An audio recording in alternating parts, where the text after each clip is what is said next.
She forced me to marry her. She forced me to marry her. Please don't kill me. In the middle of the city of Limbe, Clovis, a 30-year-old man, walked into a hotel with a pretty young girl on the day before his wedding. Far away from where they were walking, a woman in her late 20s stood watching them in shock.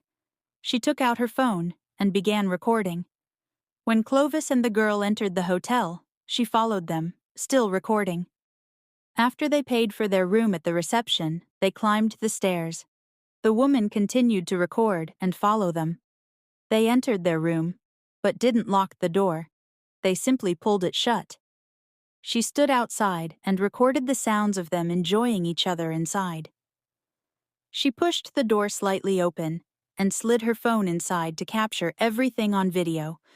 Fortunately for her, her phone recorded the entire incident clearly.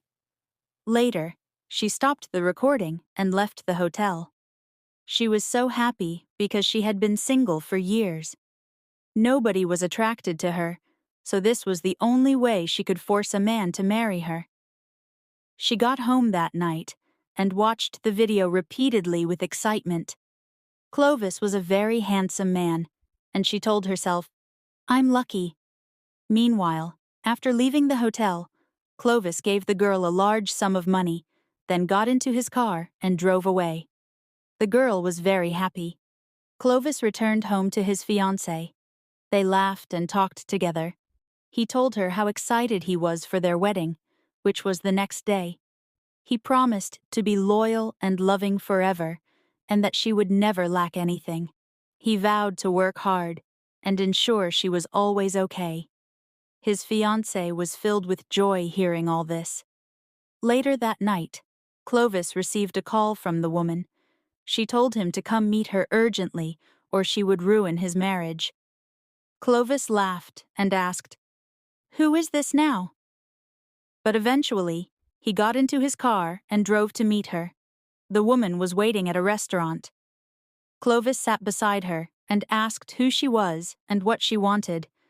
The woman explained everything, and he was shocked. He laughed and said she had no evidence, so there was nothing she could do. He got up to leave, but the woman then showed him the video of him with the young girl in the hotel room. Clovis was stunned by what he saw. Clovis sat down patiently and asked the woman, "What do you want? I will give you money. Just name it. Any amount you want, I will give it to you." The woman laughed and said, "Well, my name is Titi, and I'm not interested in your money. I'm interested in you." Clovis laughed and said, "Wait, I don't understand. What do you mean by that?" She replied, "I want you to marry me, Clovis." Clovis said, "You're crazy. You must be mad." He got angry and told her that he would confess everything to his fiancée and that she would eventually forgive him. The woman laughed and said, "Okay, but what about your company? What about your business partners? Will they still trust you after they find out that you slept with a young girl while you're already engaged?" Clovis's face turned pale.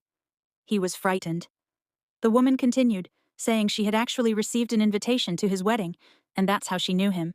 But aside from that, she had always seen Clovis in the newspapers and around town. She told him he was in serious trouble if he thought she wouldn't use the video. She threatened to send the video to radio and TV stations so that everyone would know he was a cheater. She added that she would make the story worse, even if it wasn't true, so his reputation would be destroyed. Clovis was scared. He asked, "Do you really love me? If you do, please let me go. I'll give you money, just let me be." The woman said, "I don't love you, but I want to marry you." "Why?" "Because you're good-looking, you have money, and you have a good reputation. That's why I want you." Clovis was stunned by what he heard. He had no choice. Then, the woman added that tomorrow, the day of his official wedding with his fiancé, was the day she wanted him to marry her instead. She said she wasn't going to back down. If he didn't comply, she would release the video and destroy his name. His wife-to-be would leave him. Clovis sat there confused, sweating and breathing heavily. His mouth was shut. He had no words.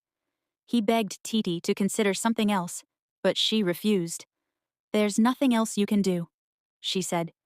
"You're marrying me tomorrow, and it's final."